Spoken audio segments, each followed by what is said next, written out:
It is the first day of March. I am your host, Azard Gumbs, and with me this morning is Jamster. And of course, we're having a beautiful day so far this morning. It is a wonderful Tuesday.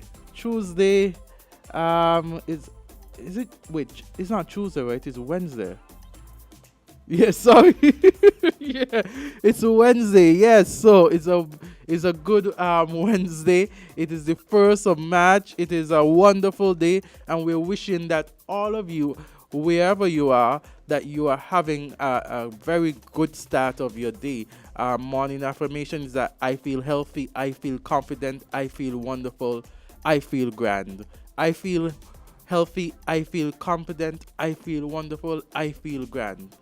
And we're going to look at How about I feel caffeinated?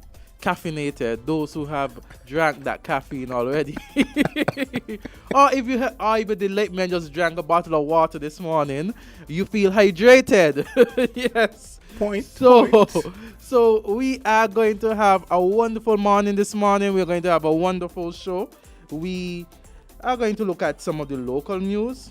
A WinFM article, it says his lordship Justice Patrick Thompson Jr. grants injunction to prevent repatriation of Haitian detainees. That is a WinFM article that was scripted by Miss Yulana Weeks, and it says that Attorney at Law Craig Tuckett continues to champion the cause of several Haitians who were detained in Nevis on February 2nd, 2023.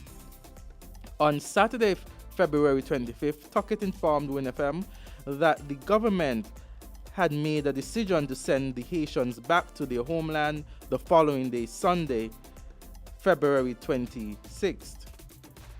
The news, according to Tuckett, prompted him to jump quickly into action, filing an application for an interim injunctive relief on the behalf of the Haitians. The injunction was granted and prevented the government from repatriating the Haitian detainees. Attorney Craig Tuckett represented the Haitians in the hearing that was brought before His Lordship Justice Patrick Thompson Jr. during a sitting of the court at 7 p.m. on Saturday, February 25th. An in-person hearing of the matter is scheduled for Monday, March 6th, 2023 in the Magistrate Court, District C, Nevis. About a week prior to the injunction hearing, Tuckett informed WinFM that he had made 3 legal claims on behalf of the Haitians. One is to ask for asylum for them to stay in St. Kitts, to prevent the government of St. Kitts and Nevis from returning the group of Haitians to their homeland, and also ask the government to give them a 6-month stamp in their passports as CARICOM nationals. According to Tuckett, he did not receive any response to the request made. So again, according to Tuckett, he did not receive any response to the request made. The detainees in question were intercepted when the Dominican captain of a Haitian mail came ashore via Gallows Bay and walked through Bats Village. They were taken into police custody and were charged with breaching immigration laws. The 13 other immigrants were detained at the Hanleys Road Community Center in Nevis.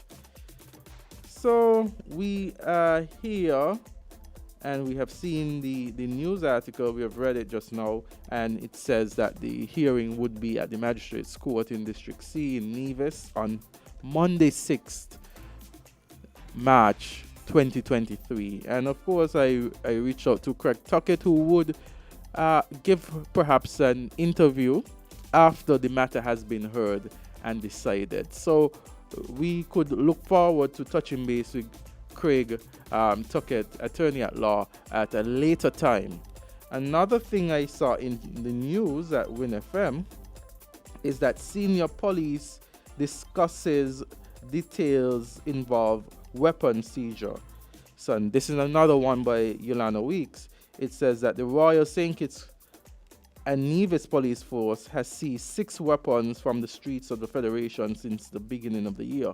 A senior officer in a communication with WINNFM said when weapons are removed from the streets, there are some key important matters that the police must execute, such as e-tracing, finding out where the weapon came from, ballistic testing, record checking to see where the firearm is licensed and if the weapon is used or was used in a crime. It's taken to court as an exhibit, then returned to the police. In a matter of a homicide, the police seek to find out who committed the murder, date, time, and place the homicide was committed, age of the suspect, and the motive of the homicide, the police noted. It also goes on to say units that are most likely to corroborate when a homicide is committed are the Violent Crime Unit, which investigates all homicides, assisted by the Criminal Investigation Department, and also the Crime Scene Unit, which processes the scene, conducts ballistic or uses science and technology to help with solving of crimes. Despite receiving support from the public, sometimes the police said community support for the police remains a challenge as persons are in fear of being attacked.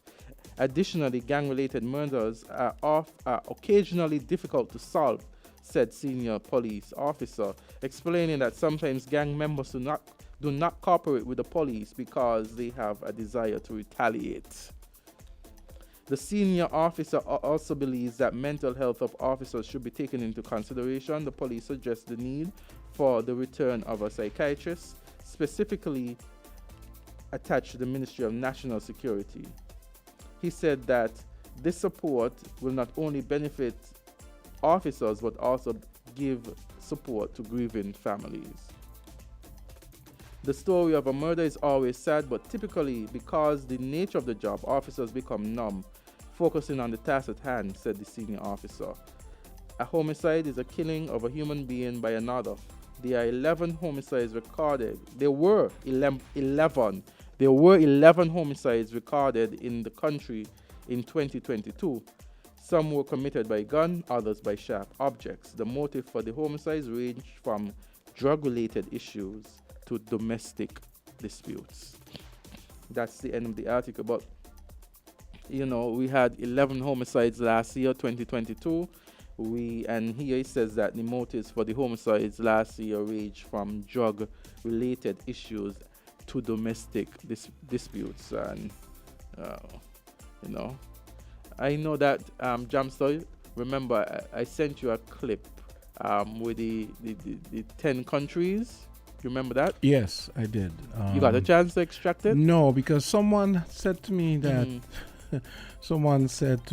we need to make sure that the ladies' sources were okay. Which I said okay. I mean, I didn't think that she would necessarily do that if it wasn't true. But I said maybe, but we could still discuss it.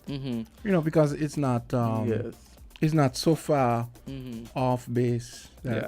Considering the article just now. Yeah. I mean, there was a social media video that went out indicating that for the year so far, and I can't remember the author of, I can't remember the composer of the video. I can't remember the creator. Let me say that, the creator of the video. But she would have implied that St. Kitts and Nevis is one of the top 10 countries. Number 9, apparently. And yes, and St. Kitts and Nevis is number 9 when it comes to the murder rate per capita. I think they look at per 100,000. And so we would have ranked in number 9. I think who was number 1 again? Was it number 1? No, it wasn't. I think Jamaica was number 2. I can't remember which one was number 1.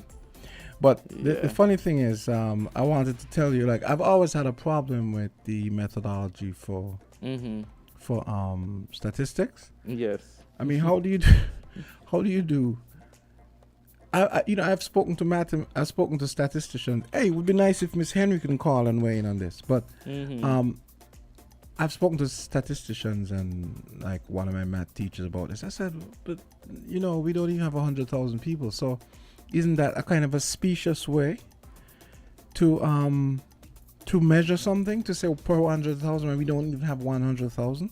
Well, I guess they will just multiply to get that. That's how statistics work. So I asked I asked Robro about it. ChatGPT. Everybody who's been following the news will know what ChatGPT is. It's an artificial intelligence owned by OpenAI, and that Microsoft has invested, I think it was $2 billion in, and they've just attached it to their Bing search engine. But so when the story came up, I asked, the cool thing about it is when you ask a question or you have a conversation, it keeps it so you can go back to it. So my question was, after I read this story, my question was to ChatGPT was, statistically, does it make sense to do a measure based on per 100,000 when the country in question only has a population of just under 50,000? So you sent that to a software? Yeah, I typed that, and then it sent back, and the answer it sent back was, if a country has a population of just under 50,000, using a measure based on per 100,000 may not make sense because the value would be very small and may not provide a meaningful comparison to other countries or regions with larger populations, which is what I always thought. Then it went on to say, for example, if the country has only 50,000 people and you want to calculate the number of deaths per 100,000 people, the maximum number of deaths in the country would be 50, which is a very small number. It may be more appropriate to use a raw count or a per capita rate, i.e. deaths per 1,000 or 10,000 people, to provide a more meaningful comparison, which is what I was saying at the time too. What app you say that is? ChatGPT. Remember the artificial intelligence I told you about? I tend to be an early adopter of this stuff. So all these things that people are just... I remember, you know what Telegram is? Yes. I was one of the first people to have Telegram and Signal. I have all those. So I'm always an early adopter of these things. And when you tell me that story, you remind me of when I was in at school at UE. So it was about 2011. I just showing you the date. Yeah. And I had a BlackBerry. Blackberries. Everything was everything was you share your pin, and so you could talk to people who had other BlackBerry users. So almost everybody had Blackberries at that time. And I remember this girl had a WhatsApp, and I was like, I'm thinking to myself, what's this WhatsApp? And I'm thinking, you mean she doesn't have a BlackBerry? So you thought she was in the dark ages, right? Little did you know. And then little did I know, 2 years, 3 years after, WhatsApp is now the biggest thing. Yes, and BlackBerry is gone. Yeah. So now you're talking about that technology. Yeah. It just proves, how technology advances and changes. Where BlackBerry Messenger was the thing back then, and I don't even think anyone owns a BlackBerry now. Yeah, exactly. But remember I was telling you about it. Let me finish reading the thing, because I really would like some people to call in, some math and statistical minded people to call in. However, it is also important to consider the purpose of the measure and the availability of data. In some cases, per 100,000 may still be a useful measure for comparing a smaller population to larger populations, especially if the data is standardized or adjusted for population size. Ultimately, the decision of which measure to use depends on the specific context and goals of the analysis. But you see, that is what I had said, what it said earlier about per 1,000. Or, I mean, why can't we use a different measure for maybe the OECS, because the populations are smaller, right? Well, you see, they are... Per 10,000. What's wrong with per 10,000, Yes. So, I mean, the thing is, it's like, look, when I watched that video and I realized we were number 9. Okay, we have a call, so this is good. Good morning, call.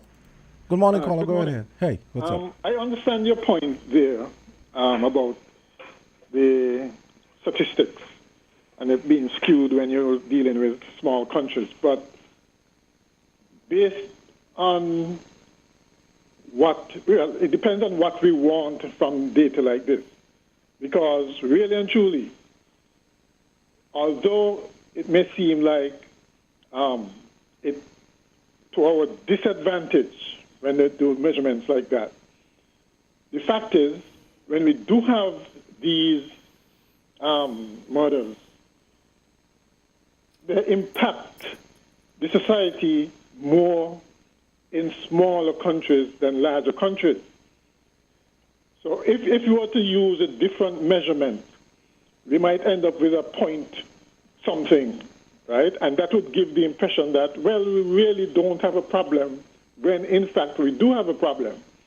Because even if it's just 10, 10 murders, it has a big impact on our small society, right? So it really should be, if you're using this data to galvanize action, to change, to effect change, maybe it's best that we keep it as is.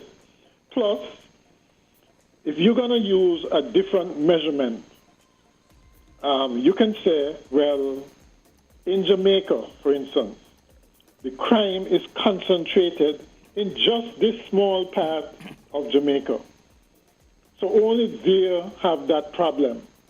Whereas the statistic makes it seem as if Jamaica as a whole have yes, I see your a point. huge problem. Because you see what I mean? Yeah, because in the So US they'll in talk other about words, Chicago. You can target your responses in a small community. Yes. Where they have a, Yes. I think they've done this, have limited state of emergencies in particular areas.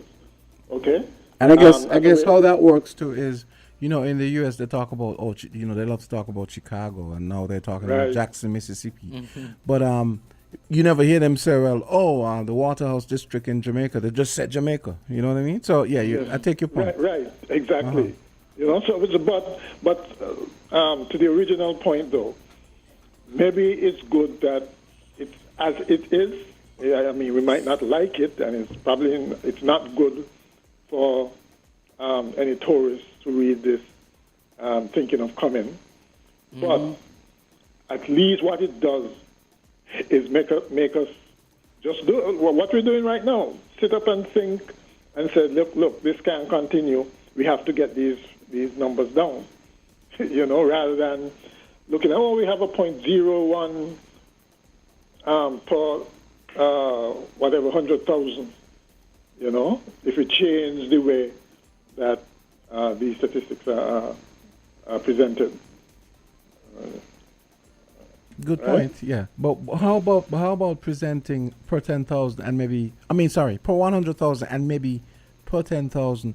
I mean, why can't you present the two numbers? I mean, I know it extrapolative. You could say, okay, if it's that per 10,000, then it's this per 1,000 or this per 100,000 or whatever. But would it hurt to have to present two? Except that I don't think many people are looking for nuances when it comes around that.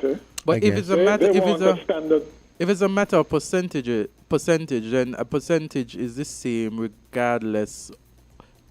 As to it will be reflected regardless. Yeah, to which is the why I say it's number. extrapolative. Yeah, so even if it's 10,000, 5% of 10,000, So you're thinking that it should be as a percentage as opposed to 100,000. You think that would? Not necessarily. I'm kind of pulled back that point now, like going through it. Because then the number might be like a fraction, and which doesn't really reflect. But I know.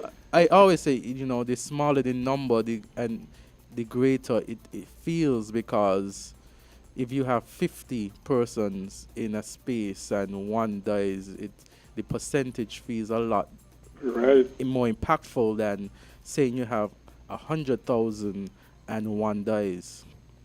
Right. Yeah. I mean, the easiest thing would be to give the actual numbers.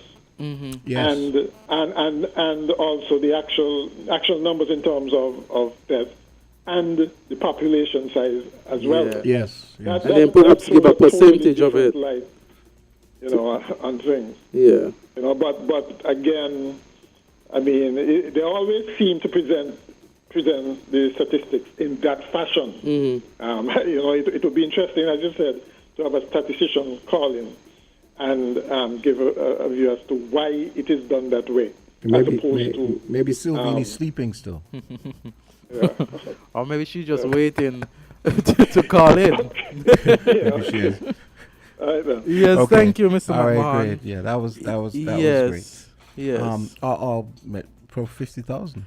Yeah. But then pro 50,000 is. I Will- see. I'm being self-serving too because we 50,000. What happens if it's Anguilla Yes. or you know some smaller country? I guess that's why they give you know. that. You know, but they would assume that most countries are at least 100,000. I mean, I feel like they should have a different scale for the Caribbean, especially the smaller Caribbean. Like the OECS and maybe Barbados could have a different scale. Maybe even, I don't know. I don't even, is the 100,000 might be, it might be appropriate for Barbados, but at the same time, it might also give a bad picture because Barbados is what? Just under 300,000? So, yeah. I mean, I don't know. One of the very populated country based Yes. on the square mile is 166. Yeah. As opposed to Dominica, which is like almost 300 square miles, but has about 70,000 people. Yeah. Yeah. I was going to say 80, but yeah. Yeah. Ballpark. And apparently there's another earthquake. Oh, yes, Grenada yes. and Trinidad had a little trembler there. 4.1 magnitude occurred just off the coast of Grenada. That was late yesterday. So I'm really hoping this isn't building to something that we're not gonna be pleased about because and of course we can't do anything about it. Yeah, it's nothing we could do to prevent this. It's And finally, Heinz has finally located the guy because that last story it wasn't that they had located him, it's that they knew why they weren't reaching him, which was that he didn't have a phone. But now this article is saying Heinz locates Dominican sailor who survived at sea on catch-up. U.S. condiment giant Heinz has finally located Elvis Francois, the Dominican sailor who survived 24 days at sea eating ketchup, garlic, and Maggi powder. Elvis has been found, Heinz said on Instagram. We received thousands of likes, shares, and messages of kindness in our search to find Elvis Francois. It was an incredible group effort across 6 continents that led to the hundreds of articles and leads and our eventual contact with Elvis. You know, it just gives a whole new appreciation as to what humans can do to survive. Yes. And imagine, I think you have to have a very strong mental state and a very strong will to survive, though, because thinking about it and thinking about what he consumed during those 24 days, if you think about it normally, you'll be like, wow, how did he get to do that? And he spread out a shirt. He tore a shirt and spread it on the boat to catch drinking water. That's crazy. Yeah, that he must have had he must have had a great desire to survive, and a great willpower. Here it says it. Francois said he tried eating some seaweed. He tried seawater, but it was too strong. Okay. He was picked up by the Colombian Navy after a helicopter saw him. So they're going to give him a boat. So I They're going to give him a boat? Yeah, Heinz. Yeah, Oh, remember. wow. That's what they want. They want to give him a new boat. I think Which is nice. I so. think in, you know, some That's persons, nice though. I mean, no, it is nice, but I'm thinking, you know, some persons might never want to see the sea again. Yeah. Is that how you look? You do things? I mean, I know some people like they, you know, like. Well, they- I don't know. I mean, I don't want to say it because I try not to think in absolute, you know, but I've never been in the situation, but I'm thinking, God forbid, if that was to ever happen, perhaps I may never want to see it again. I tend to be logical about these things. I'm like, oh, that's just an isolated incident. Once the likelihood of that happening again is very small. As long as I do so and so and don't do that what I did that time. Yes. That's how I kind of look at it. So, I wouldn't stop me. It wouldn't stop me, though. But I mean, he has a story to tell. I mean, I think he has a real life story to tell. You know, I'm thinking, I wonder if we'll ever get the opportunity to try to get his number and, you know, call him in to see what's going to happen. Hopefully he has a phone now. 'Cause Yes. remember they said that he didn't I have think a that phone. should. I think that should be one of the things that they provide him with. You know, A phone. a phone. Because had he perhaps had one of those, he could have been contacted much sooner. Yes. Not, but then again, I don't know how the reception is over at sea. Yeah, depending on, because it's Yeah. Colombia, so I mean, you have to be a good way out. Yeah. Okay. You know. Let's But- take a quick break. But what is that? I was gonna say that. Okay, we don't really. Okay. Because I have a story here. Yeah, 'cause go I'm- ahead. you know, it's from Loop News, and they're featuring an article here, of St. Kitts and Nevis. Well, they're featuring a citizen of St. Kitts and Nevis. It says retired top cop grateful for opportunity to service St. Kitts and Nevis, and this was 18 hours ago. It says Hilroy Brandy has said he is proud of the work completed during his almost 5-year stint as police commissioner of St. Kitts and Nevis. Brandy made the comment as he reflected on his term, which ended on February 23rd when he retired. This is a quote from former Commissioner Brandy.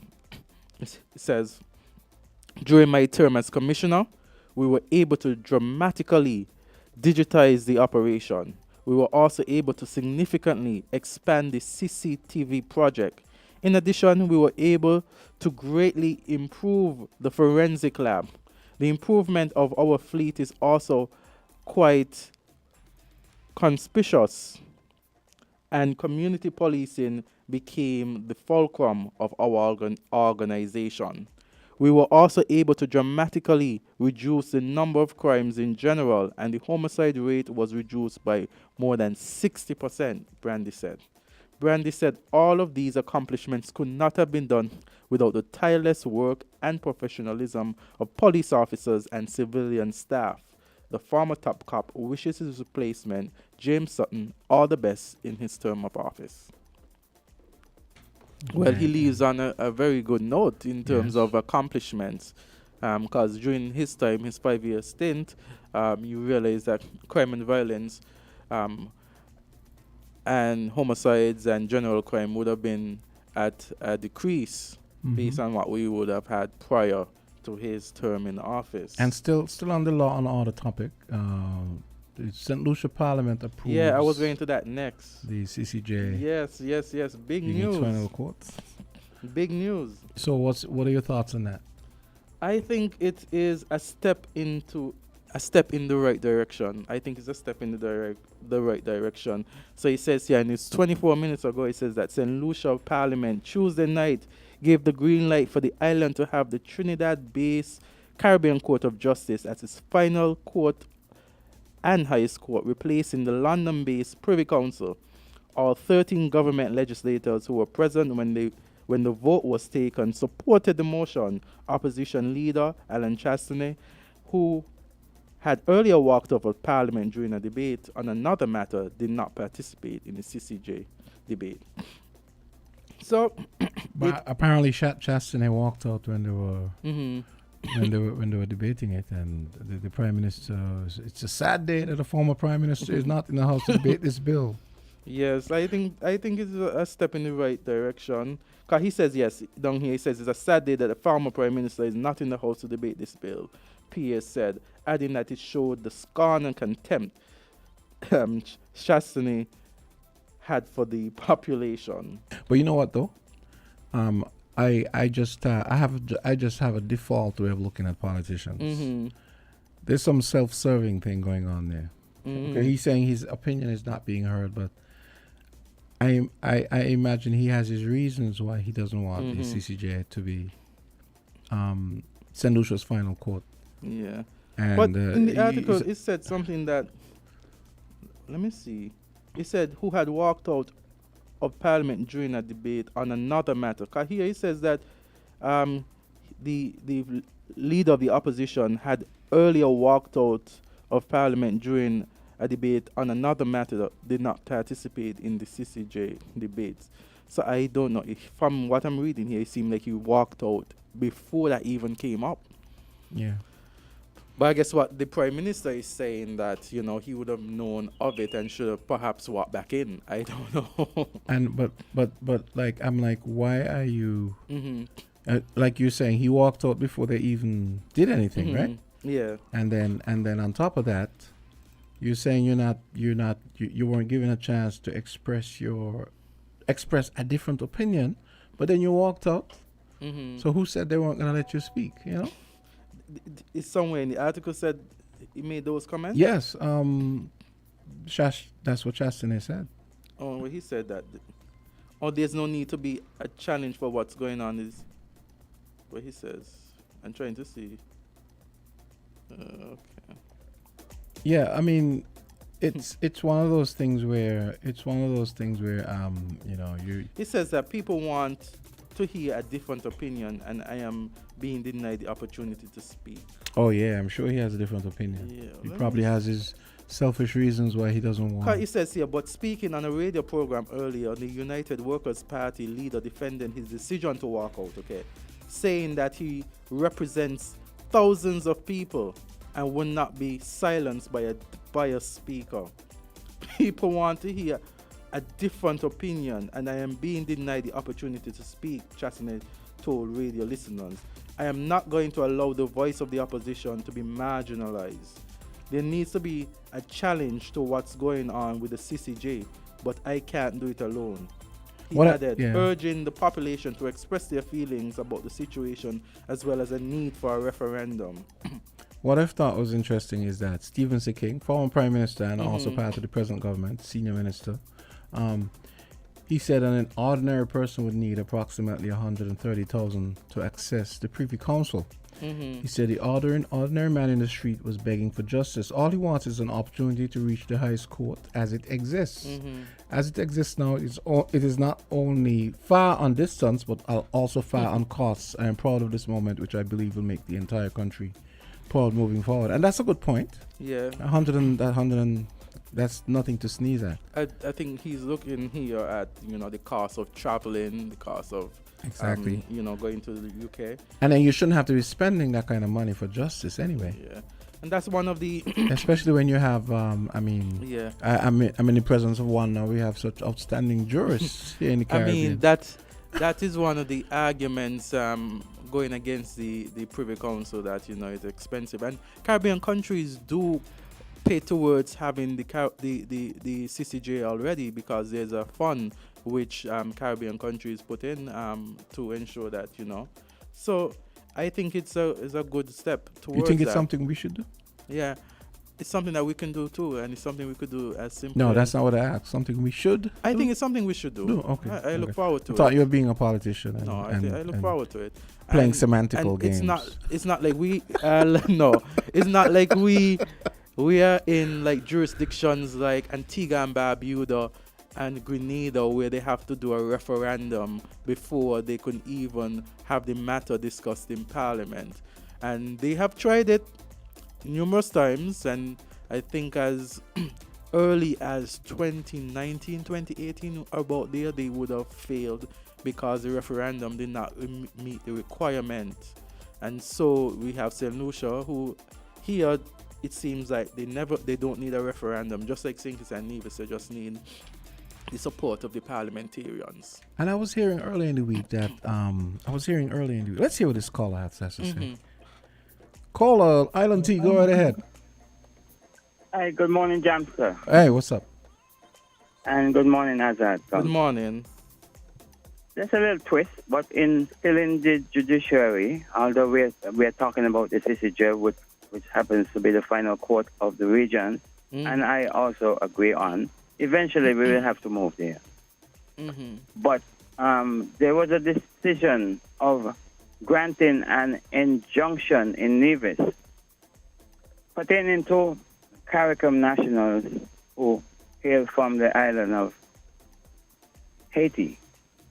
Yeah, an injunction has been put in place, and I think the matter is to be heard in Nevis on March 6th. Yes, because decisions of that nature needs to come to the fore. We need to dispense matters of that nature, because we recall the Shenique Myrie case in Barbados, and I think that went to the CCJ. Yes, it went to the CCJ. Matters of CARICOM and all things CARICOM.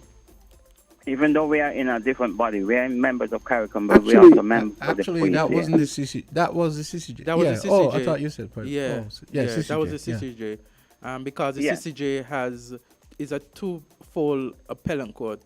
It's one where it has the original jurisdiction, and it also has the power to interpret the Treaty of Chaguaramas, which is the CARICOM Treaty. Yes, and so president must be set within the regions, because the CCJ and our system is pretty much new comparing to the Privy Council.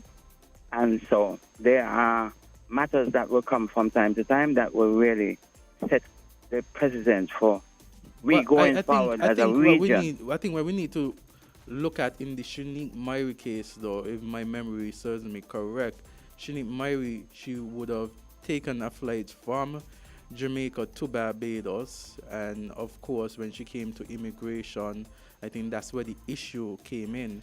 And you know, CARICOM nationals are given the 6 months stay, but but there's also a factor that comes into play, because that individual must prove that they won't be a burden on the public purse during that 6 months time. So that's why, you know, they would ask you questions as to where you're going, what you're going to do, stuff like that. And I mean, a prima facie, a quick test is done to prove that, you know, you could actually afford your stay and you won't be a burden on the public purse. So of course, you know, I think the Shanique Myrie could be distinguished from what happened in the Haitian case. But we look forward to see what Azard, but in the wider field, in the wider space, when it comes to the United Nations, and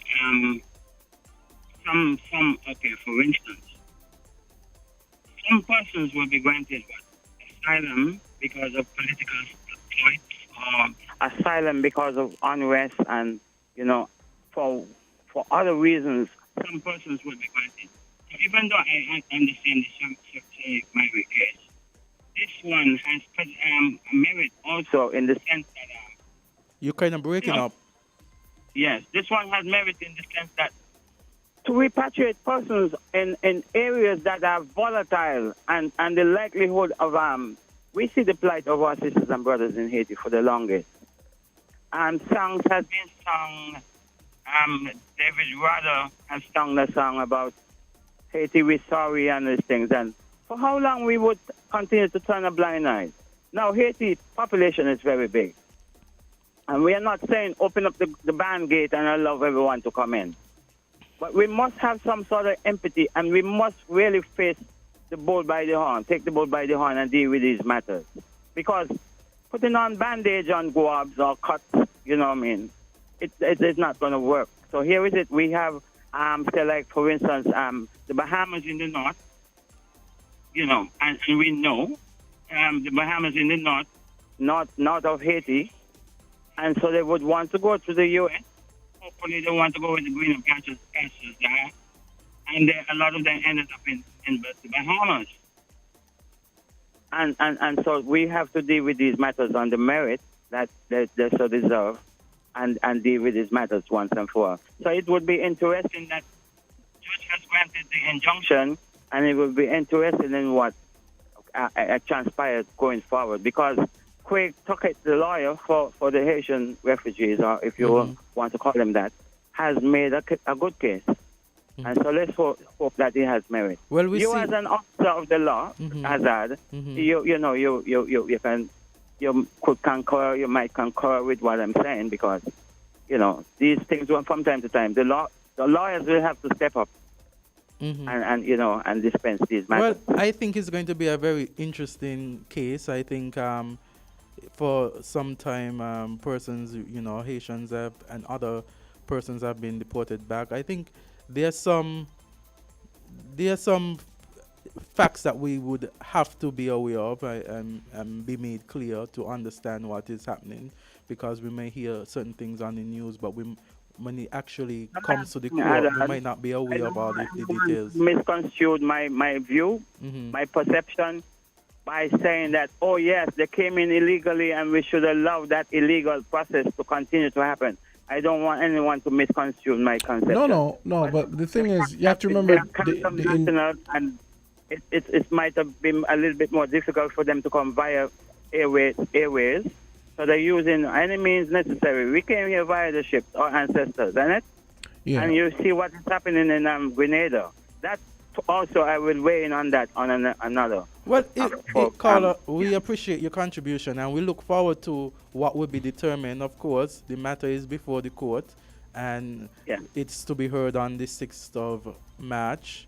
the hearing, and so we are going to see what the outcome is, and we're going to also, because I already spoken to the attorney, and he says that once all goes well, he would be willing to have an interview afterwards. So let's see how it goes, and next week should be a very interesting week. And Journey, you have to remember the fact that injunctive.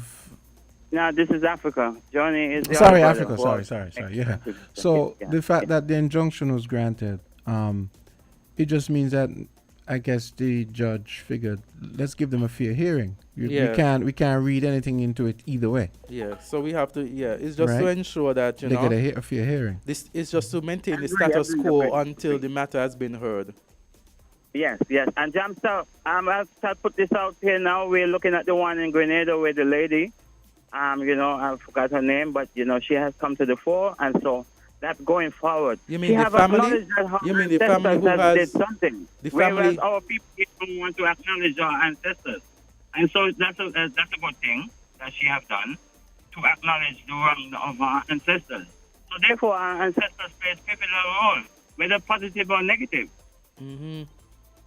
Yeah. Okay. The Trevelyan family. Yes. Okay. Yeah. Right.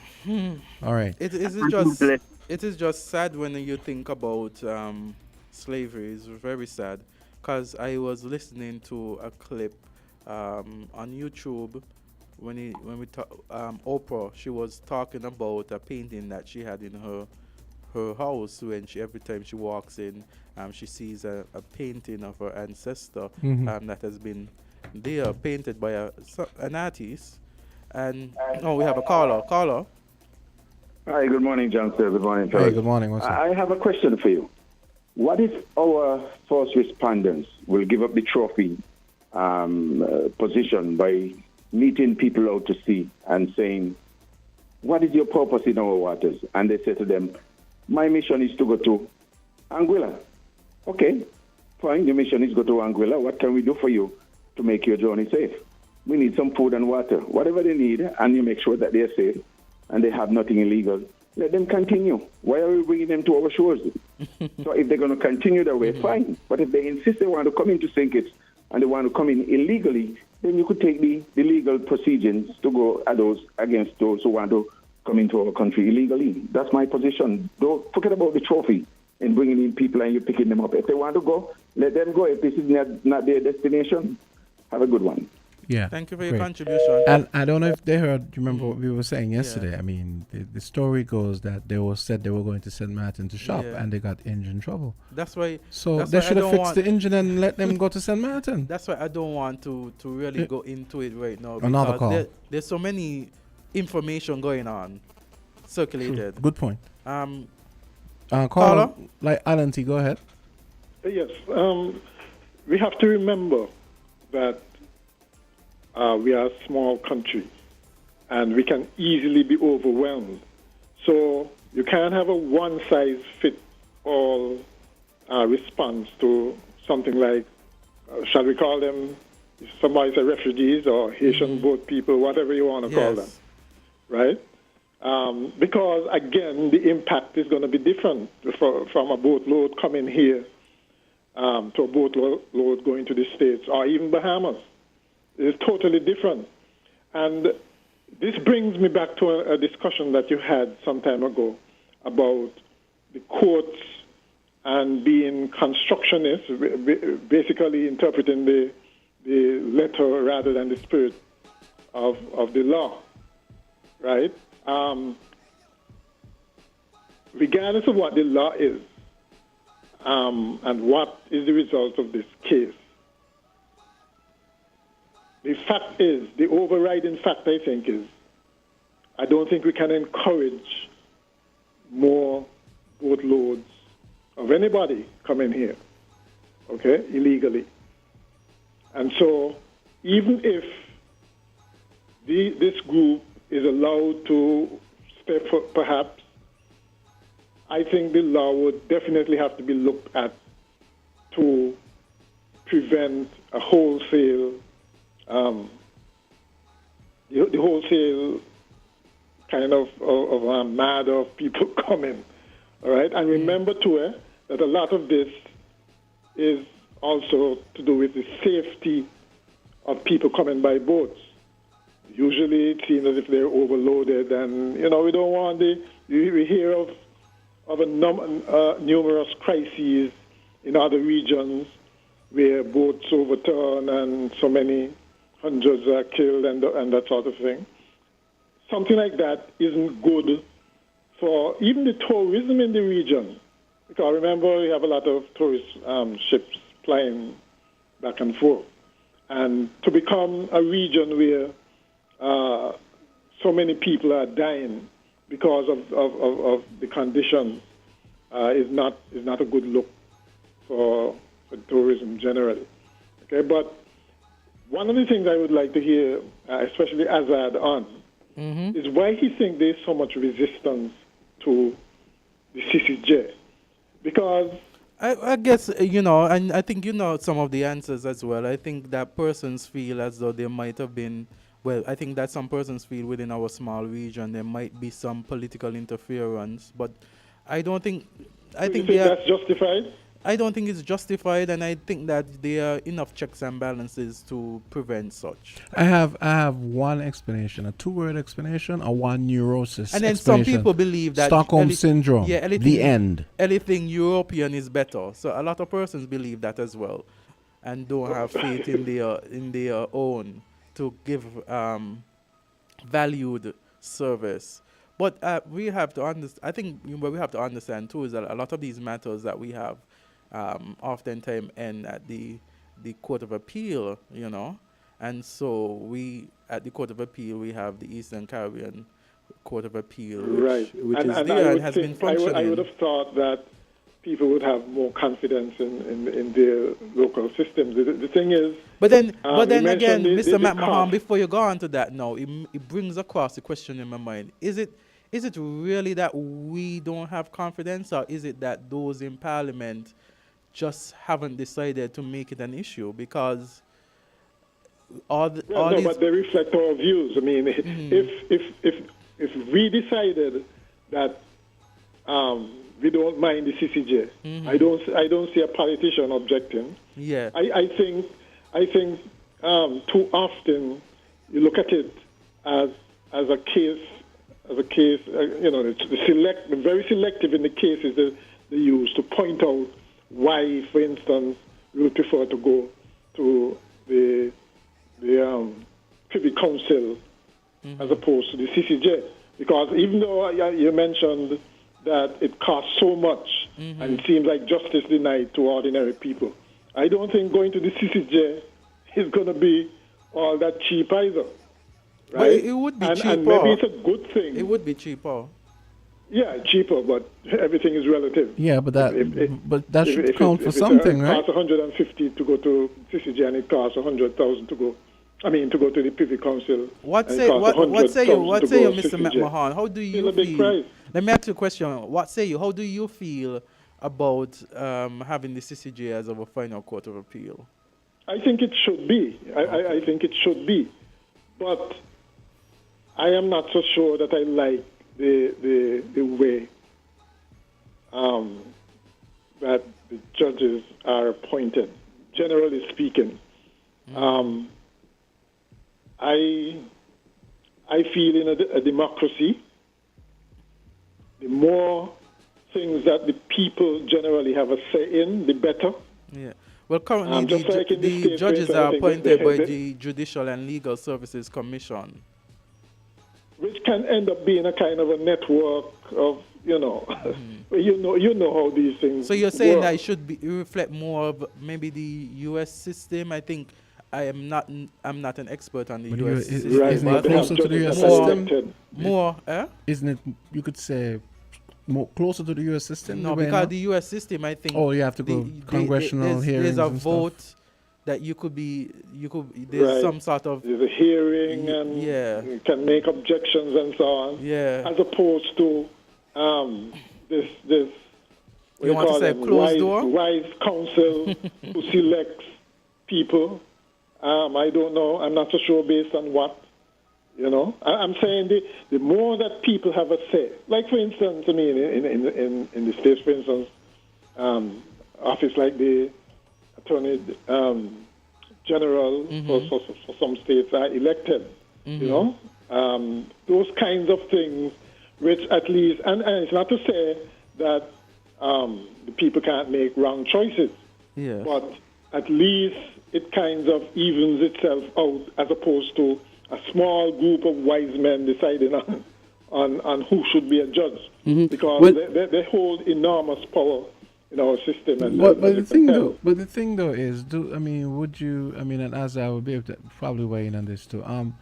Would you say that the average Caribbean person knows much about their jurists, where they can make an assessment and to decide whether they're going to vote for this particular jurist or that?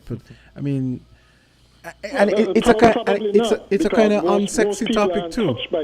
Yeah, it's a kind of unsexy topic. It's not like politics where you can most have people don't come into contact with the court. Most people are law abiding and those kinds of things. Well, when you look so what you're doing, making a case for just the peers to select who the judge is going to be?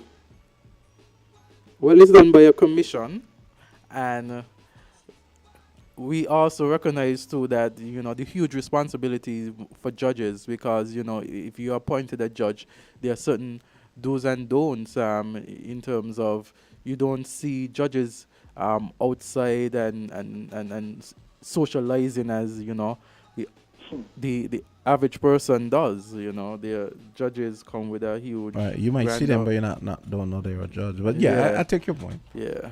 And that goes throughout the whole judicial system. Yeah. I mean, you might have from DPP to Attorney General to Registrar, the whole range, and they might be involved in some kind of old boys network or you scratch my back, I scratch yours thing, and we don't know. Okay. Right? But then you must understand too that judges, they are supposed to be guided by precedent and guided by the presentations or by the attorney and precedent. So there's still checks and balances, because there's case law that is out there that ought to be followed, unless you could distinguish it. No, but at the same time, I'm sure you can recall cases where a judge make some decision entirely based on, in other words, it could have gone either way. And it's not based so much on the law, but his interpretation of the law. Well, you'll have to bring those cases. Anyway, Mr. McMahon, we are out of time. We gotta leave it there. So we're going to have to, very interesting discussion, but we'll have to leave it there and get to our guests right now. Found the sound 98.9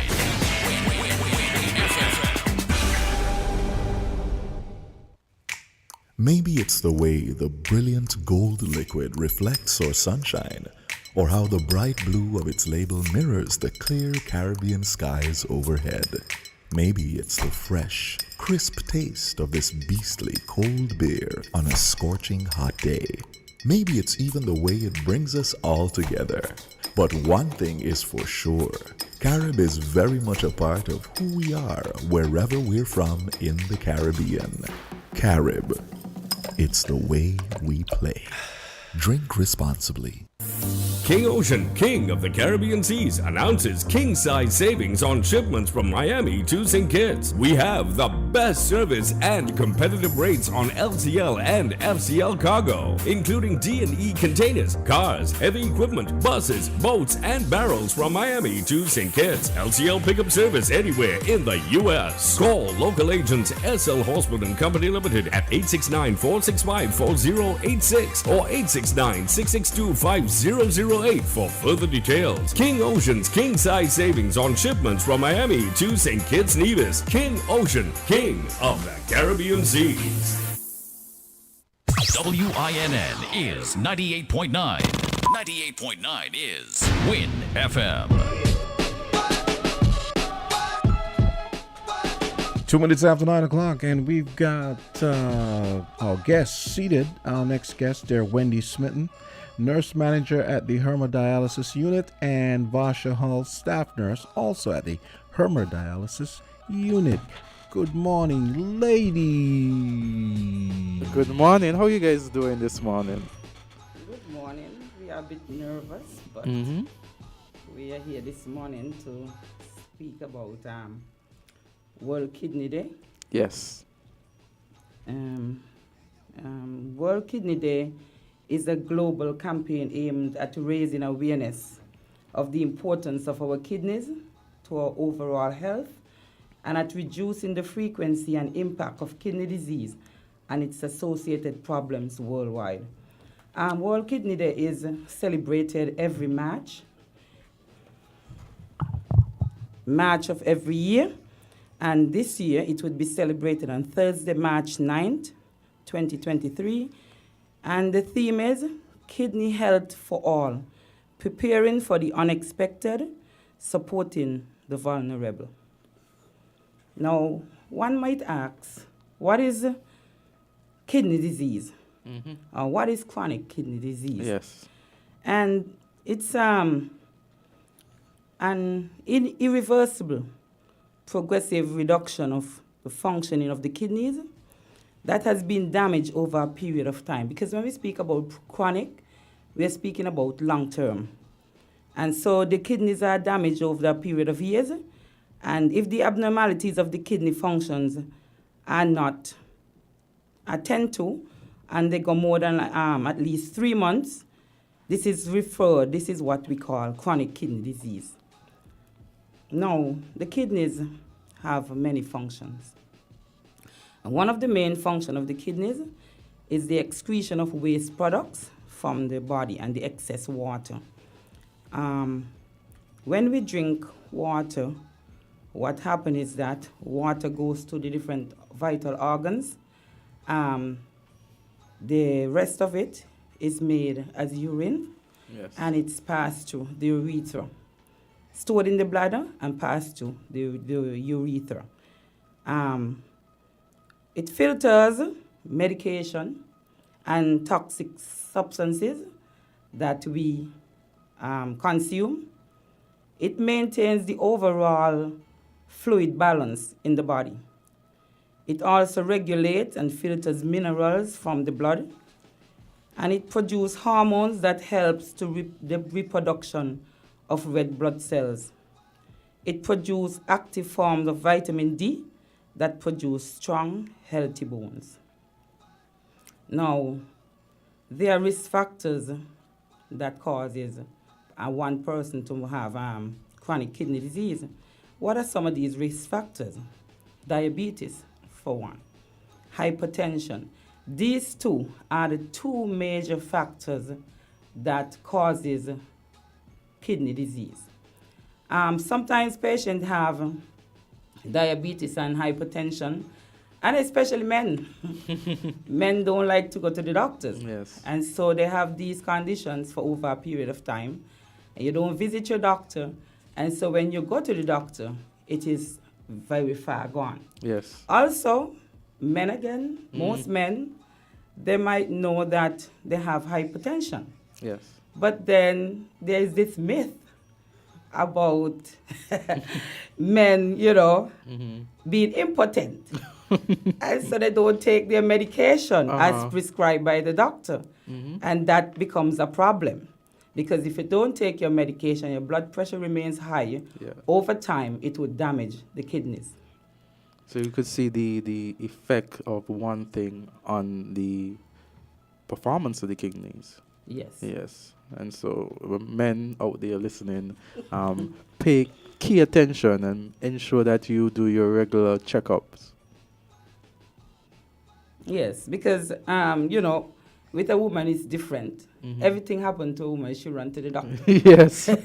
But men, be this macho type, they don't really want to visit the doctor. And sometimes they're very egotistic, I would say, maybe. No offense. Yeah, I understand. But, Yes. their manhood mean a lot to them. Yes. Okay? Also, persons who suffer with sickle cell anemia and polycystic kidney disease, this hereditary too, family history of kidney disease. If once you have a family history, you're at risk for kidney disease later on in life. And also old age. The kidneys tend to diminish their function as you age. So that's an important factor too. Yes. So you find somebody at the age of 75, 80, they might have kidney problems. But this is not maybe because of diabetes or hypertension.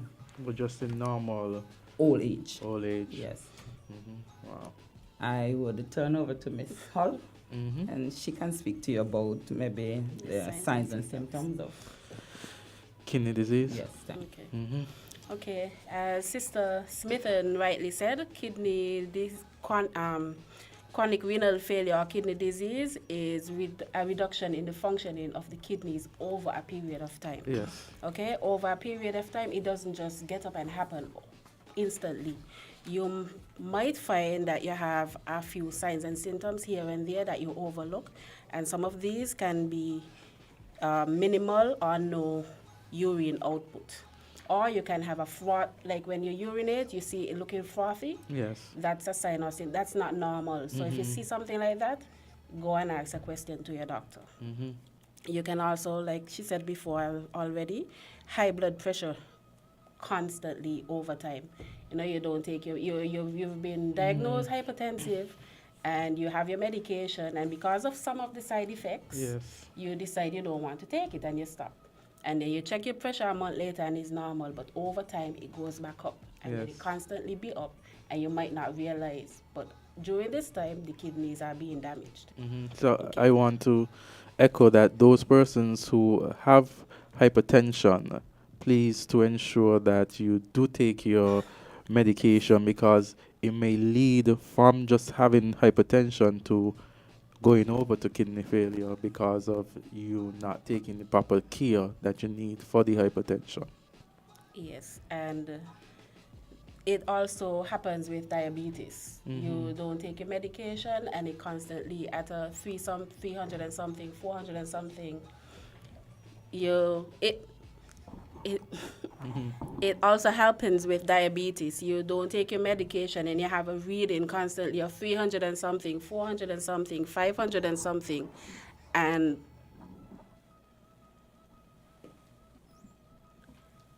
it then leads to chronic kidney failure. Okay? You might realize you're tired or weak easily. Yes. And that's also a sign or symptom. Having trouble concentrating, you realize you can't bring things close to your memory as you once should, that's a sign. When anything is wrong, you just go to your doctor and try to get help. Let them do some labs, and it would show if that's the cause. Irregular menstruation for a female. Inability to achieve or maintain an erection for a male, and this also is a consequence of high blood pressure being not maintained as well. Okay? So another reason why we as males should ensure that we have our pressure in what check. you looking at me for? Another thing to Azard, you see what happened here. You don't want to take the medication because you don't want to be impotent. But then when you end up with chronic kidney disease, and you might have to end up on dialysis eventually, then you don't want to have anything at all. Exactly. You know what I like to say? I mean, those persons, you know, if you're suffering from hypertension, try to do some sort of exercise. Try to make sure that you are exercising, because it could assist with ensuring that your levels are at a good level. So exercise, I always like to say exercise. Try it as much as you can. Okay. Another thing you can look at is swelling in the ankles, swelling in the feet, swelling in the abdomen. You know, you normally have your normal feet, but then you realize, my foot them look a little swell, boy. You know, that's one of the signs and symptoms. Muscle cramps at night. You're lying down and you realize you have to get up because you have these cramps. I'm not saying that generally you won't have muscle cramps at night, but if it's at an increasing rate, then that's something to look at. Poor appetite, puffiness around the eyes. You know, sometimes you say, maybe I didn't sleep well. it's not necessarily that. Maybe the fluid that you're taking, you're not Yes. excreting it properly, so it accumulates around the eyes and also the ankles. Oh. Okay? Itchy, dry and itchy skin, shortness of breath with slight activity or movement. Now, you're normally able to walk up the stairs at home, the front steps, and you have no problem. But recently you realize, that was hard, boy. That's because of an accumulation of the fluid around your lungs, so it gives you a little bit harder time to breathe properly. And there's also a constant bitter or metallic taste in your mouth. Okay. So you might be tasting food and you realize that there's an off taste, and that could be a sign. Or you're not eating food, but you have this taste as well. Yeah, it's a different taste. Okay. And the stages of kidney disease. Back to sister. This is where it gets rough. As we have said, kidney disease is a progressive thing. Yes. It doesn't happen one time. Yes. It can. You can damage your kidney, acutely. We call it acute kidney disease. This happens due to trauma. Yes. It can happen because of taking a certain medication like antibiotics over a period of time. These things can happen. So you might have trauma to the kidneys, or your blood pressure might suddenly go up. Like take for example, a pregnant woman. She goes into preeclampsia, the blood pressure is high. Yes. And then from preeclampsia, she goes into what you call HELLP's disease. Yes. That closes down the organs in the body, especially the kidney. She don't pass any urine. Well, this is acutely, because once you take medication, give the patient medication, or even sometimes they go on dialysis for like 6 weeks or 3 months, the kidneys would reverse. So this is acutely done. But when it comes to hypertension, diabetes, and things like that, you cannot go back. There is no reversing, because the kidneys are being damaged over a period of time. Yes. So there are 5 stages of kidney disease. And in stage 1, when you don't have kidney disease, you're at 100%. Yes. Kidneys are functioning at 100%. So at stage 1, the kidneys are 90% or less than 90%. Maybe 92, 94, so on. With this stage, all you have to do is maintain your blood pressure. Make sure that you take your medication, your blood pressure, your blood sugar. And when we say maintain blood pressure, before time people used to say a blood pressure of 140 and 90 was good blood pressure. Now, with all the new developments and everything, the blood pressure should be no more than 130 over 80. So if you're getting a blood pressure of 139 over 89, you're borderline for hypertension. So this is the new thing now, 130 over 80. That is the normal blood pressure. Wait, you said a new thing. What does that mean? Was it changed? Okay. Was it revised? Yes, well, before times, the books would say 140 over 90. But of late, especially with our nephrologists, for the normal blood pressure is 130 on 80. I was just on a Zoom conference about 2 weeks ago, and they're saying the same thing. This is the new revised thing. The normal blood pressure is 130 over 80. And so we cannot anymore say if I have 140 and 90, I am not hypertensive. No. So why did they reduce it? I really don't know. But I would assume that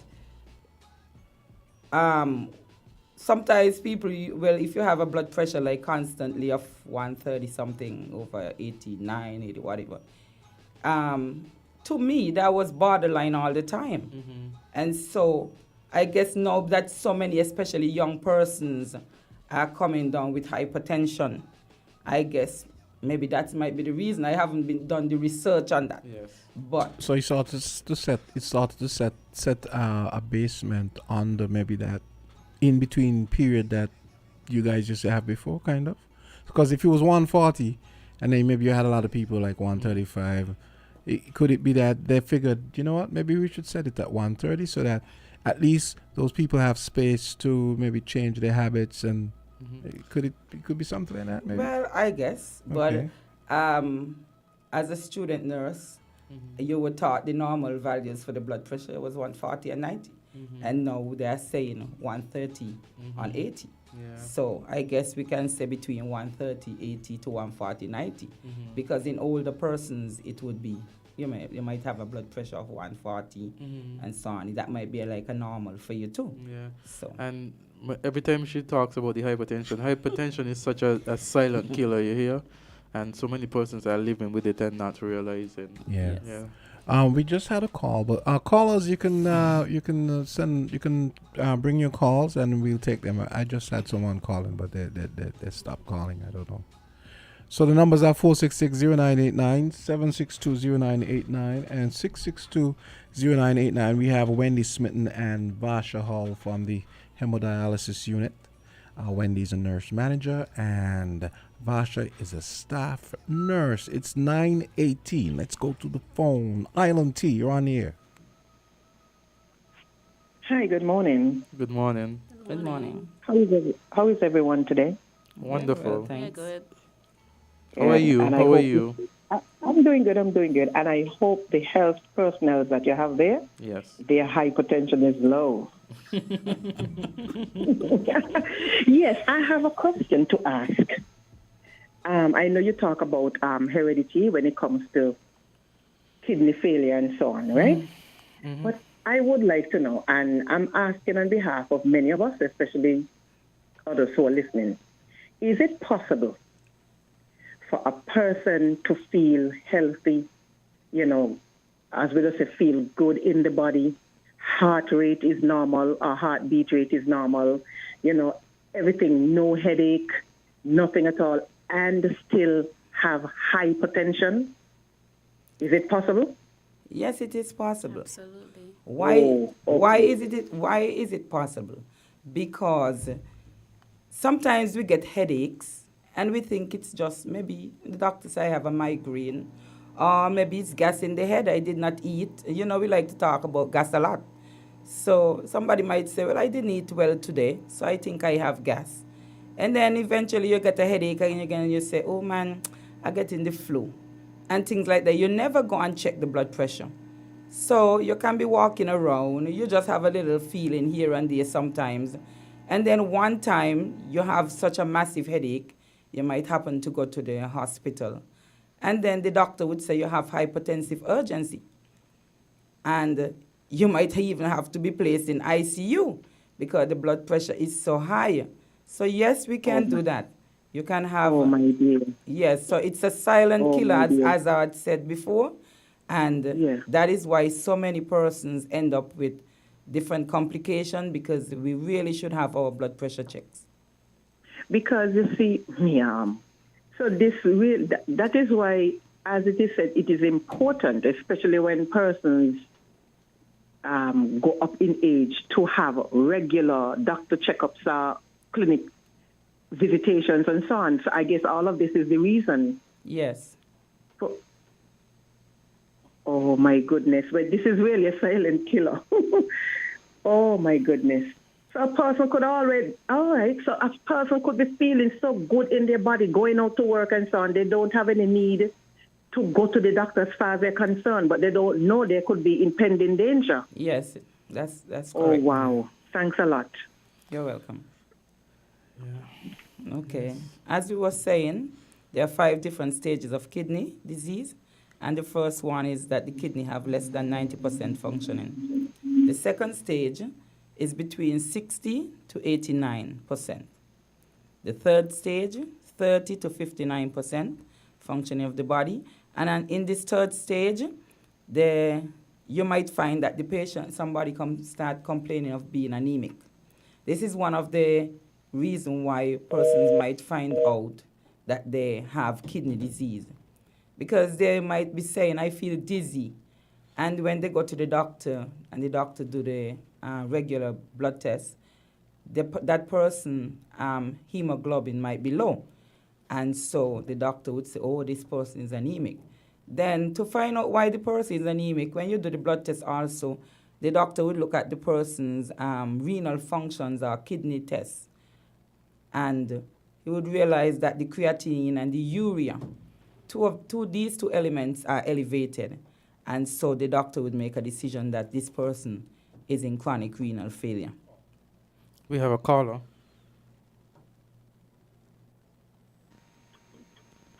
Hi, caller. Go right ahead. Hi, good morning, nurses. Good morning, Johnston. Good morning. You see, it is very important to know that one of our best and loudest speaker is our body. And so we should actually listen to our body. And the good thing about it is that in St. Kitts is that sometimes you pass by the square and you meet lots of healthcare workers inside the square. They doing, pressure check, blood pressure check and sugar level and so on. Nothing wrong in excess that. Go in and get it checked. You only take a few minutes, and they could give you a reading. If you're not satisfied, then you could go further to the doctor and get it straightened out. Just add to what the nurses are saying and exercise and watch what we eat, because your body speaks for itself. Someday we're going to die, but it's better to live a healthy life than to live a sick and downtrodden one. Have a good one. Thank you very much for your education. Thank you. You're welcome. Thank you, caller, for your contribution. Yeah, you were going on to the different stages. Okay, so we're at the third stage, and as I said, at this point in time, the patient might complain of feeling dizzy, and so once they go to the doctor and have their checkup, doctor would perform some blood tests, and they would realize that the patient's hemoglobin is low, and so that would mean that the patient is anemic. Now, why would a patient be anemic? Especially if it's a young person. Can be a number of things. And so the doctor would perform other tests and realize maybe that this person's creatinine or urea, those are two elements that we look for, and they're elevated. And so the doctor would say, okay, then that this person has chronic kidney disease, and especially if the person have a history of hypertension or diabetes before. And so he would look, the doctor would look for that. In stage 4, the doctor would have to continue monitoring. Now you have to go to the doctor like every 3 months to get your checks. And at this point in time, the patient should be really turned over to the nephrologist. And right here, I would like to take the opportunity to ask all the practicing physicians that when you have a patient and you realize that the patient is in chronic renal failure, especially stage 2 and 3, that they are being referred to the JNF hospital, to the renal clinic or the kidney clinic every Thursday at 1 p.m. Because the nephrologist, she would be better able to manage these patients. Because no offense, but when you go to the doctor's office, you know that there are many people there waiting for attendance. And so the doctor do not have time enough to spend with that patient. And from the time that you realize that the patients have chronic kidney disease, they really should be turned over to the nephrologist for proper care. So I'm appealing to all the doctors out there to do that, because many times persons go into have chronic kidney disease and they go until they end up into end-stage renal disease, which is the final stage. And when they come to us at the hemodialysis unit, they are in a very bad state. And then you would ask these patients, didn't you know that you have kidney disease all the time? And they would say, no, I've been going to the doctor all the time, and nobody told me that I had, chronic kidney disease. And you find it very strange because it is a progressive thing. And if this person have been visiting the doctor over a period of time, at some point in time, the doctor should have said that, yes, your kidneys are bad, and I should refer you to somebody else, to the nephrologist. Yeah, wow. So in stage 4, you continue you have to get your checkups at least every 3 months. And the doctor, you should be at the nephrologist right now. And every 3 months you are being checked for the to monitor your anemia, your medication. And here is where the doctor start discussing renal replacement therapy, something to replace, because you know it's not going to turn back. So you're going to go progress further into end stage. At stage 4, sometimes medication can delay you going over into end stage renal disease at stage 4. But at stage 4, here is where they speak to you about replacement. And with replacement, they are speaking about now getting dialysis for stage 5, because in stage 5, you're end stage. Your kidneys now have 15% or less functioning. Wow. And so at stage 5, you are referred to the vascular surgeon. You should be referred to the vascular surgeon before you start having signs and symptoms. And you should get an access. We call it an arteriovenous fistula that is placed in the patient's arm. And that should be, you should have that in preparation for dialysis. When you do get to end-stage renal disease, you are already prepared for dialysis. But a lot of the times, as I just spoke about, the private doctors not sending the patient to the nephrologist, a lot of the times when the patient come to us, they're not prepared for dialysis. At that point in time, we have now to speak to them about dialysis. We have to give psychological counseling, and also to patients and family members. And also, this is when we have to now put a catheter. And this catheter is placed either in the patient's jugular vein, their femoral vein, or subclavian vein, either in the neck, the chest, or the thigh. And this is in preparation for dialysis. Mm-hmm. Oh. So yeah. Wow. Very, very, I must say, telling and descriptive information here. And I do wish to thank both of you for coming. I think it has been a very informative session. I think that our listeners, based on the phone calls, that they are listening and they have concerns. And I think that this is something that persons should be aware of, because it's very serious. And the tips that you gave for the physician to refer, because if not, then that person progresses and then to the end stage, and then what there's no going back. No going back. And so I think that it is a wake-up call that, you know, the fact that you guys are here and talking about kidney disease and failure, it's a wake-up call on us to ensure that we are doing what we can to check ourselves. So I want to say thank you to both of you. A very informative and wonderful discussion here this morning. And we look forward to hearing from you at any time, at a future occasion. Thank you. Thanks for having us. No problem. Have a wonderful day. You too.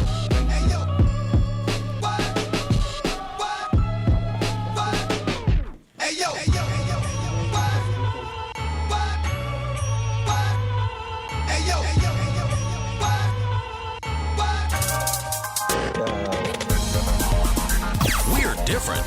We're 98.9. 98.9. Win FM. Tea time, calling night, noon and morning. Tasty biscuit, just can't resist it. Tea time, calling night, noon and morning. Tasty biscuit, just can't resist it. You can dunk it, you lick it, you taste it, you spin it, you twist it, you can mix them all together. It don't get any better. You can dunk it, you lick it, you taste it, you spin it, you twist it, you can mix them all together. It don't get any better. Anytime, whatever time. It's tea time. Whatever time. It's tea time. Snack on a delicious tea time biscuit anytime. It's tea time. Buster! We run things are on we. Buster! Buster! Living color, do it differently. Buster! Buster! Large and in charge, like for the party. Buster! Buster! We set the pace, then everybody follow it. 7 flavors, best taste. Buster! Bolder, better, better. Pick your color. We set the pace, then everybody follow it. Buster! Live in full color. Buster!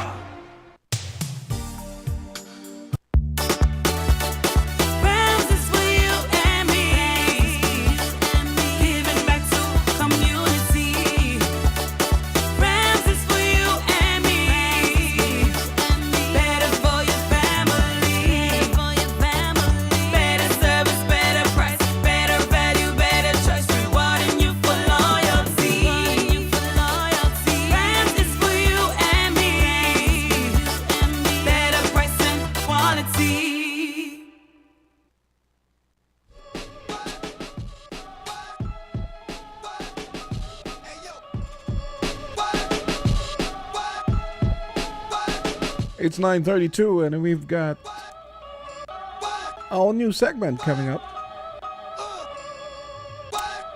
And it's all about basketball. And we've got Gavin Bell in studio.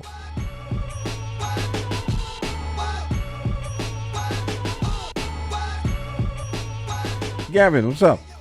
Hey, what's up, Jamster? Good morning to the listening public.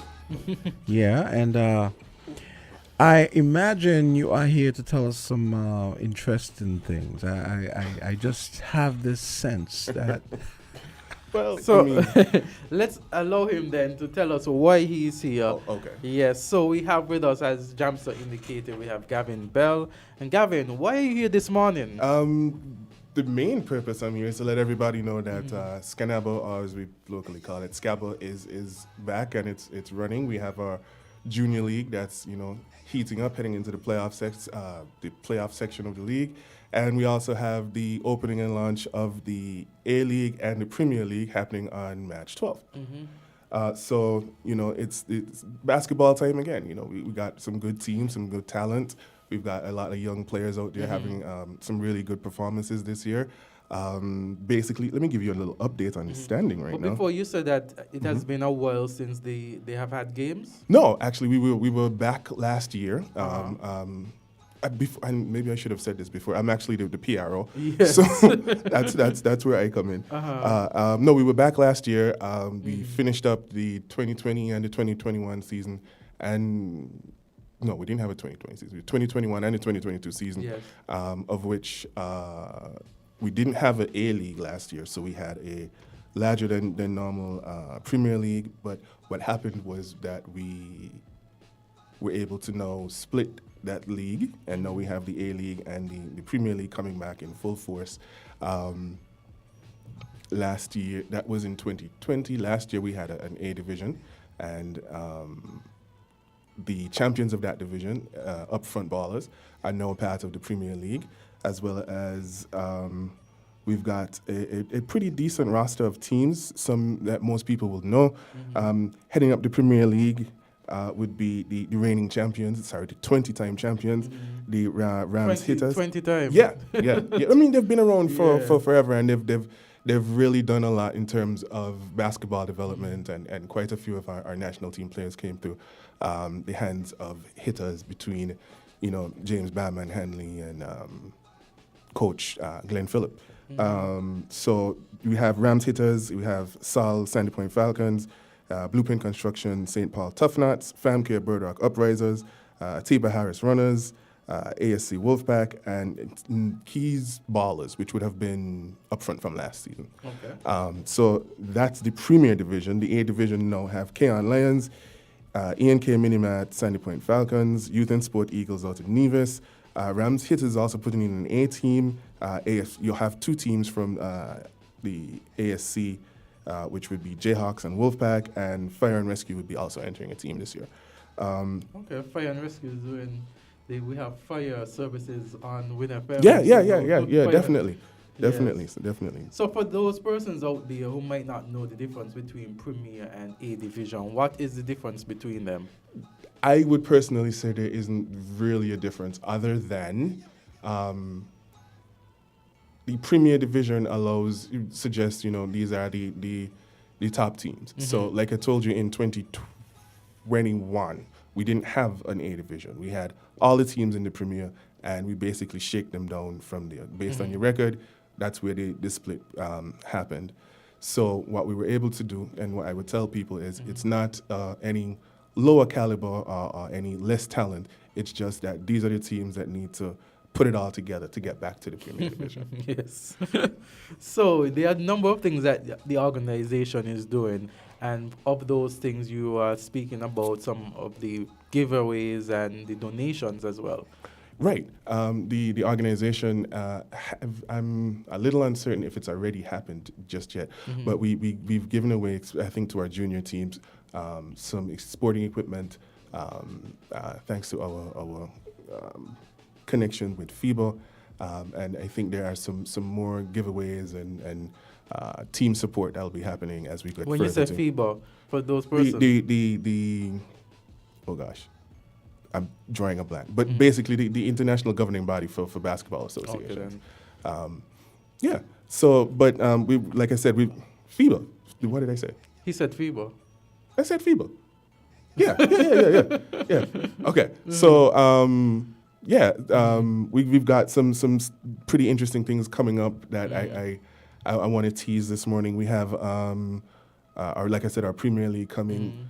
It's still $5 to get in, not a big charge. You get high quality basketball and a really nice atmosphere, and you can come out and it's family friendly. You can bring the kids. You can sit down and let them watch some sports, let them cheer on their favorite team, explain to them why your team's your favorite team. I mean, I used to play for a certain team. I will remain nameless for now. But yeah, it's time that we get back into to basketball. We get back into sports and we allow, that type of community to rebuild itself. And that's what we're trying to do. And what are some of the activities that you say you guys are doing? Well, we've got a few things in the pipeline right now. I don't want to give too much information out because they haven't actually been fully finalized. Okay.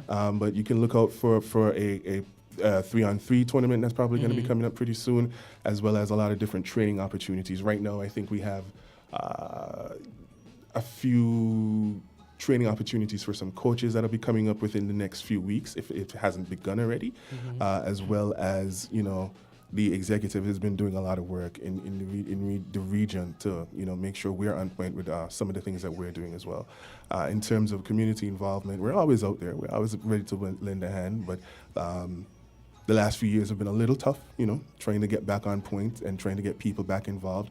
So it's a matter of us, sitting down and prioritizing where we're going to be focusing on.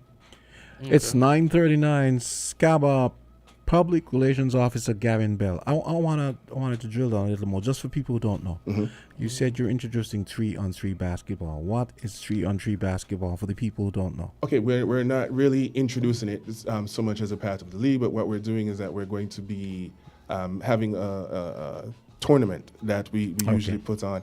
Now, one of the things that is a big part of this tournament is that it allows us, based on, maybe we can put together a national team or some sort of team to represent the federation and rebuild our entrance into regional competitions and so on and so forth.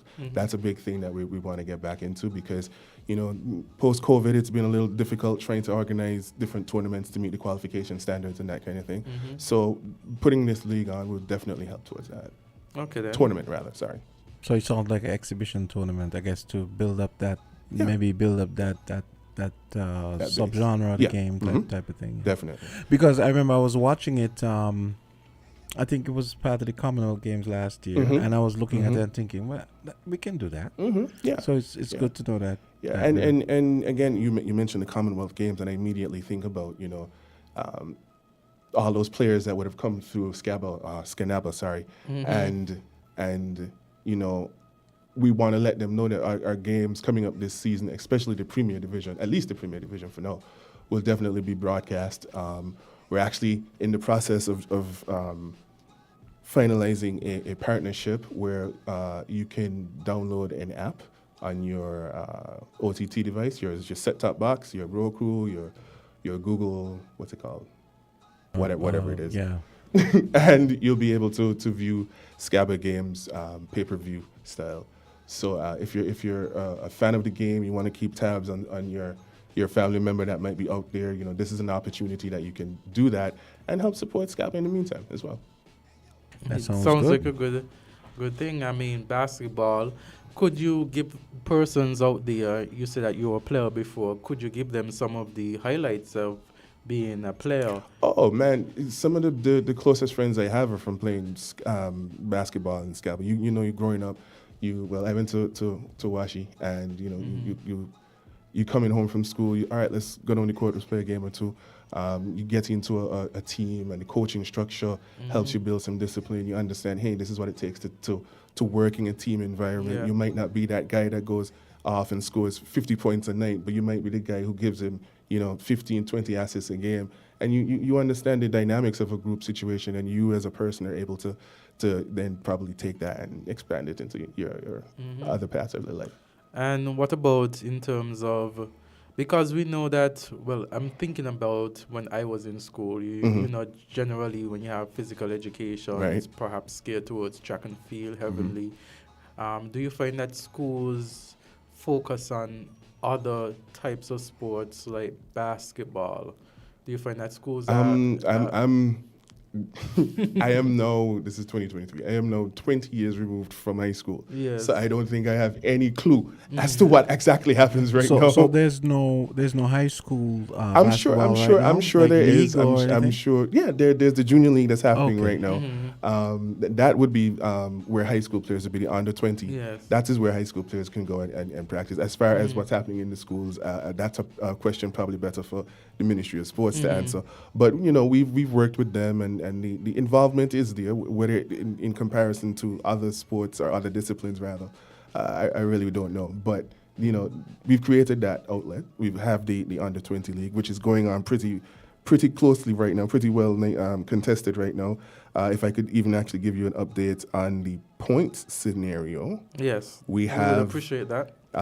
Sandy Point Fruita Falcons, who were undefeated until recently, actually, at 9-1, leading up the league, followed closely behind by St. Paul's Tough Nuts at 8-2, or 26 points as we do it. Rams Hitters is number 3, Burdock Uprisers number 4, ASC Jayhawks at 5, Youth and Sport Raiders at 6. Tell us a little bit about the female side of things. Will female games be incorporated will that have a as it stands right now? That's in the formulation phase. That's in the formulation phase. We haven't really been able to put that on the front burner as it stands right now, but it's definitely something that I believe is being looked at. And you know, female sports in the federation has come a long way and has a long way to go still. But I think Scanaba is very much prepared to find its opening to provide that outlet. And once we get certain things in place, like I told you, it's been a rough couple of years trying to get back on track to exactly where we were. But once that opening becomes available, I'm sure we'll press forward with something. So in other words, the female development isn't as advanced as I wouldn't say like. I wouldn't say it isn't advanced. No, In terms would of say, basketball, I would say it's just finding the right opportunity to put forward. Putting on a league is not a simple task. Putting on a female league is even in some ways even more demanding. Trying to secure sponsorship, which is something that we're very much in the process of doing right now, for even our premier product and our A product is something that, you know, would have to be considered to put on a female league as well. So like I tell you, it's not where we want it to be. It's just that we've got to find the right mix of different circumstances to be able to put on something that, you know, the public can come out and enjoy, and make sure, you know, there's parity between teams, and you know, we spend the if not the same amount, something close to, on the ladies of the federation who are interested in basketball. What are some of the challenges? I know you just mentioned one of them. I just also want to mention that we do have representation, though. There are a number of female coaches. Well, at least 3 that I can count off my hand right now in the league. So the female coaches coaching them. Yeah. Okay. So there is representation. Okay. So what are some of the challenges that your organization face in terms of getting things done? No, the same challenges I think every organization faces. You know, making sure that our teams are properly represented. We just had our elections, and they you know, made us aware, the new executive, of some of the things they wanted us to tackle. One of those things is a revision of our constitution and bylaws, which is something that we're going to be working on. Yes.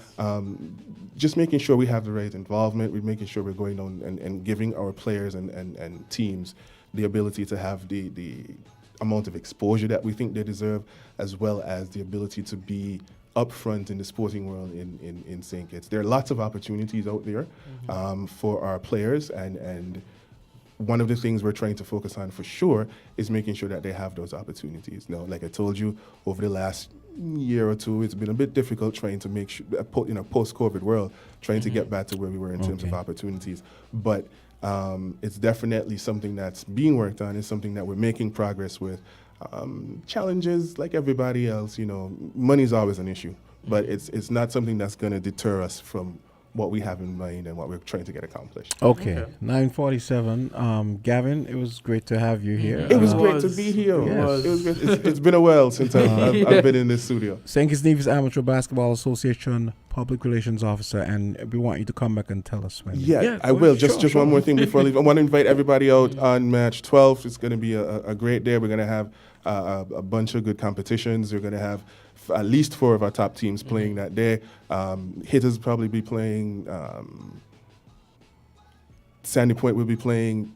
St. Paul's will be playing, and I believe Burdock will be playing in as well. So again, I want to invite everybody out. It's going to be a good time. We're going to have a real interesting night. So don't forget, March 12th, $5 get you in, and it's basketball time again. Okay, thank you so much, Gavin. Let me just get this in edgewise. Go Hitters. Risers, whooping. All right, guys. Thanks a lot. Yes.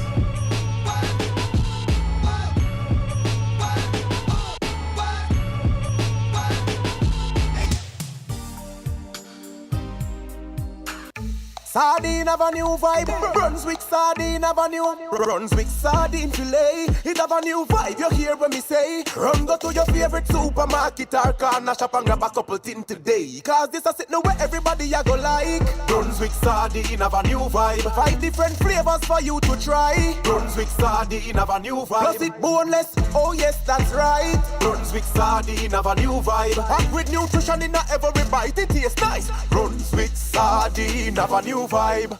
Hey kids, drink healthy. Reduce sugar chubby with the same great taste. Lots of magic fruity flavors. Drink the more healthy way. It tastes so yummy, chubby, chubby. 25% less sugar chubby. Be active, be healthy. Drink lots of chubby. Kicking football, playing cricket, having fun in the sun. It's chubby. Reduced sugar chubby keeps you cool and refreshed. It tastes so yummy, chubby, chubby. 25% less sugar chubby. Jumping rope, running races, have fun. It tastes so yummy, chubby. Drink the more healthy way.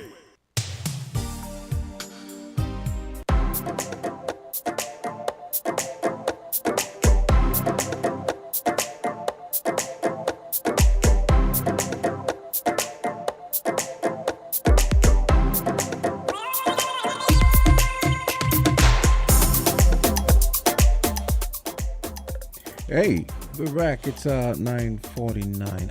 I wanted to talk about you saw that dictionary.com thing I sent you about these new words that have been entered into dictionary.com. Every year the big dictionaries like the Oxford Dictionary, the American one, Merriam-Webster, and then dictionary.com, they adopt words that they think, it's like, okay, you've come of age, maybe we should just add you officially to the dictionary. So, but you know what? One of the things I noticed I thought was interesting, like when I did a search, when I saw it, actually saw it on CNN first, right?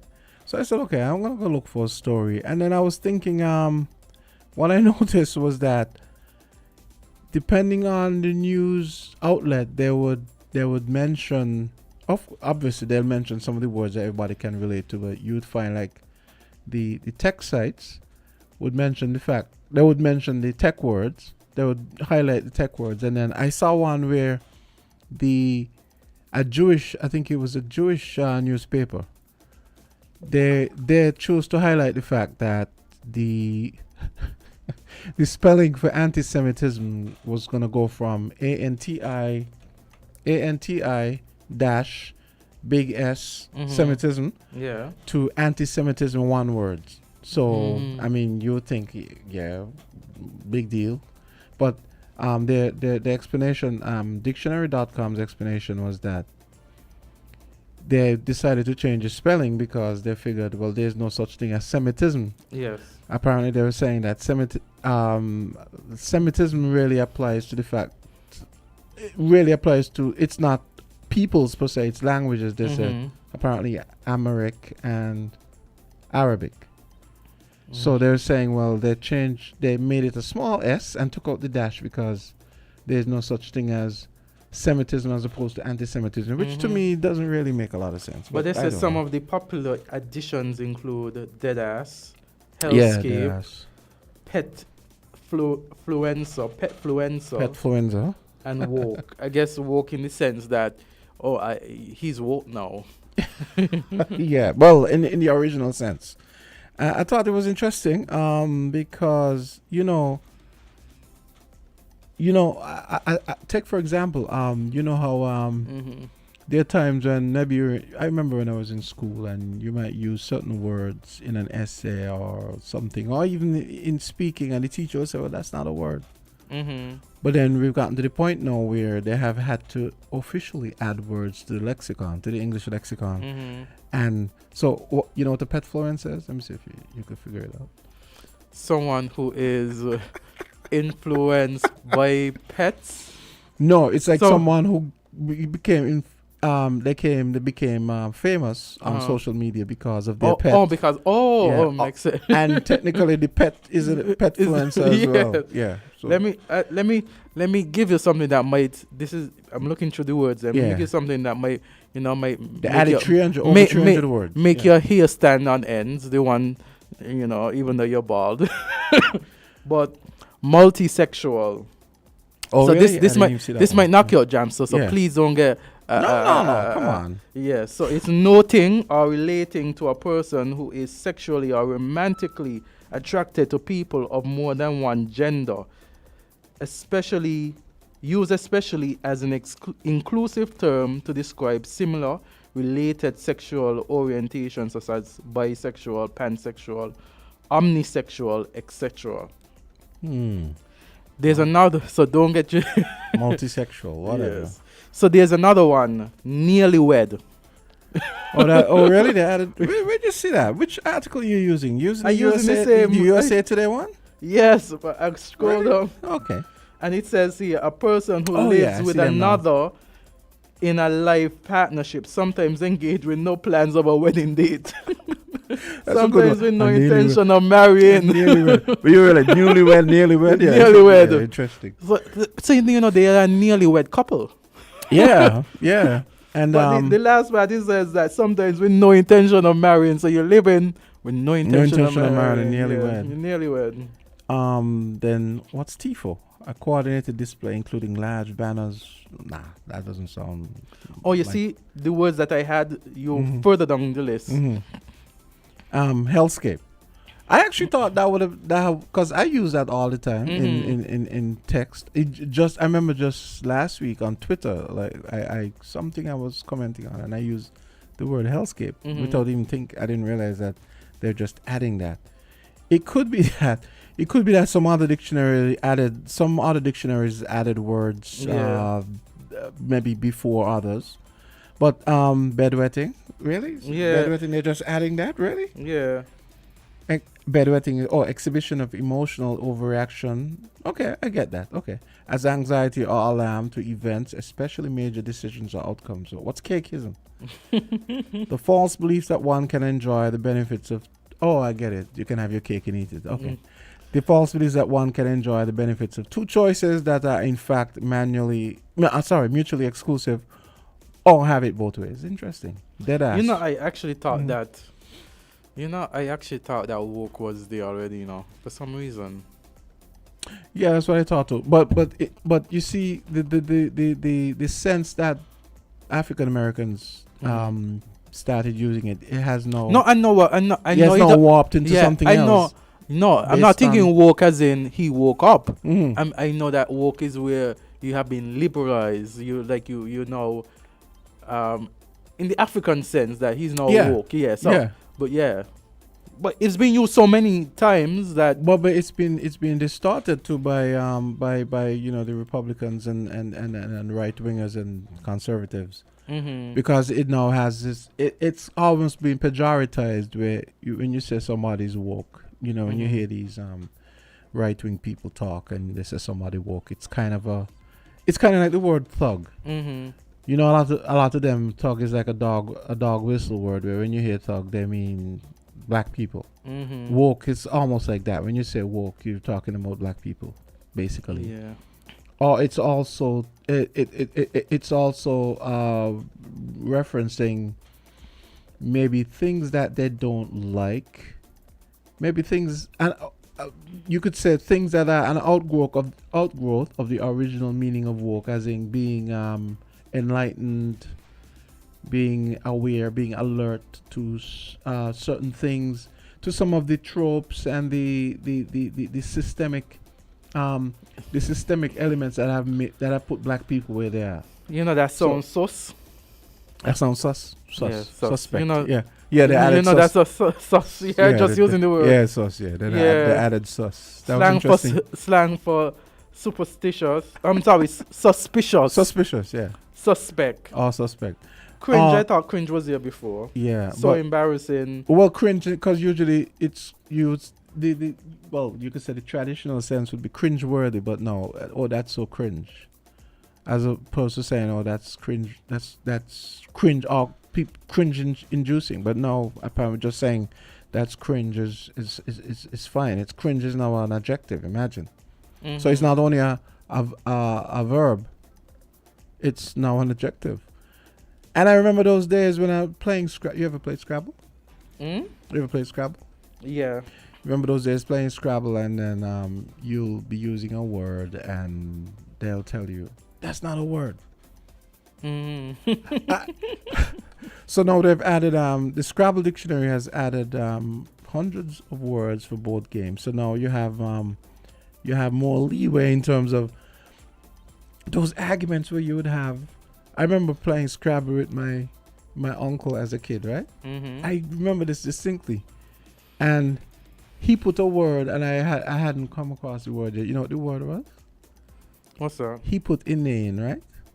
And I was like, because I was thinking, like he's trying to put insane, but I never, because I hadn't seen the word. I might have been like 12 or 13, right? And I'd never seen the word inane. And I remember it like it was yesterday.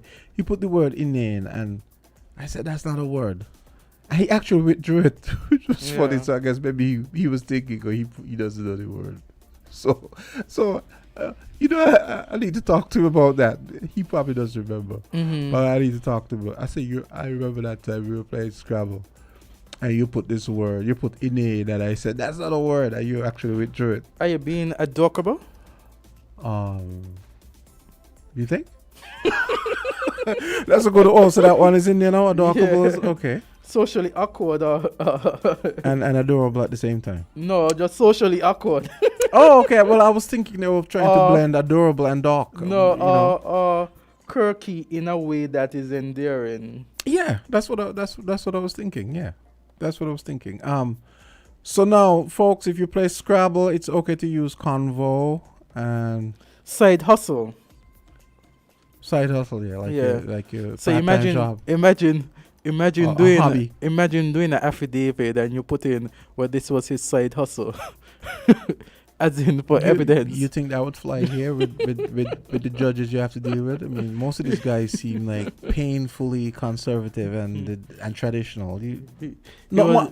Serious question. But serious question. Would you put that in a thing, and would the judge? Well, I mean, if it's a word, it's a word. But okay. I mean, side hustle still has to. I guess it has to, even though some of these words, it has to, like something like a side hustle. I guess it has to be, more used and stuff like that. But let me ask you. So, would you argue with the judge and say, "Well, Your Honor,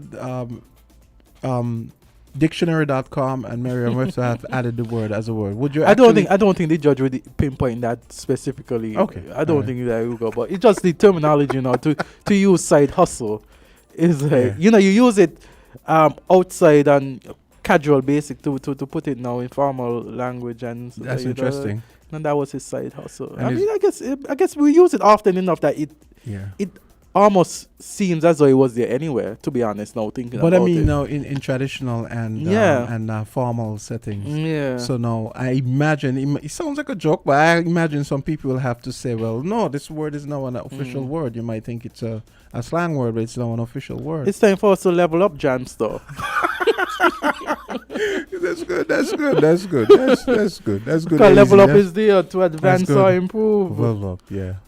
Okay.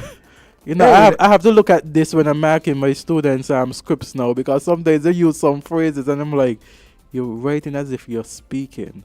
But now with all of these addition, I really got to level up. I mean, over 300. Yeah, absolutely. Dead ass. Yeah.